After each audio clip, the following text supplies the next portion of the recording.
the year 2008, a few parents and me, we went on an outreach trip to Limbang, a small town in Sarawak where the Penan would come for medical treatment and to run errands. And then it was the first time I saw a loincloth-clad Penan man and a sarong-wrapped Penan women.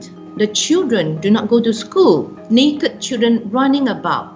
And the place is filthy. It affected me so much. I was so appalled to look at the situation they were in. The trip to Limbang led to the inception of Helping Hands Penan. Upon returning to Brunei, Violette Tan wasted no time in setting up the non-profit social enterprise to empower Penan women and children through weaving and education support. We also found that whenever they come to town, they brought with them rattan craft. The Penan women are very skillful weavers. We bought everything that they brought with them.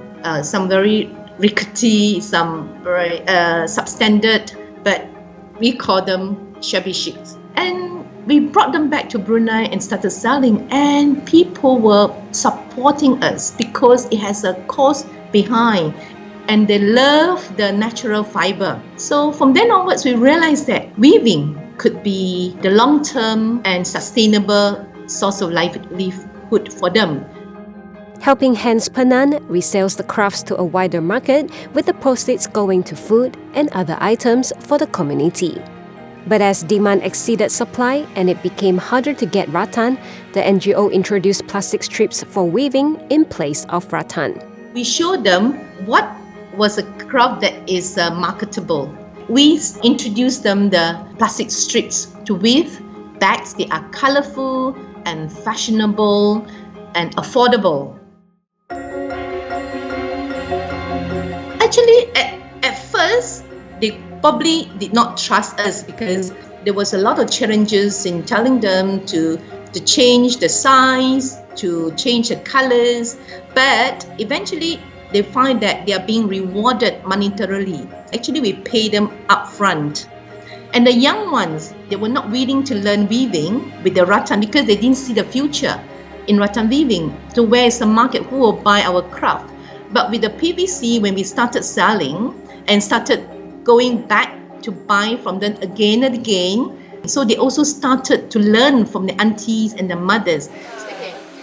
Budak Penan boleh? Boleh?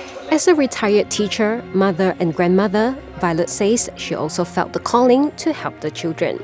Proceeds from the craft sales are channeled back to the community in various projects, including supporting for the Penan children and youth in their education. Education is something very, very close to my chest. It was such a challenge to send the children to school. From the kampong to the school, if they walk in the path, it has to take 2 to 3 hours.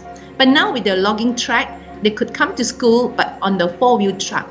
But the thing is that they have to pay. They can't even pay for the transport. And what about school uniforms, school supplies?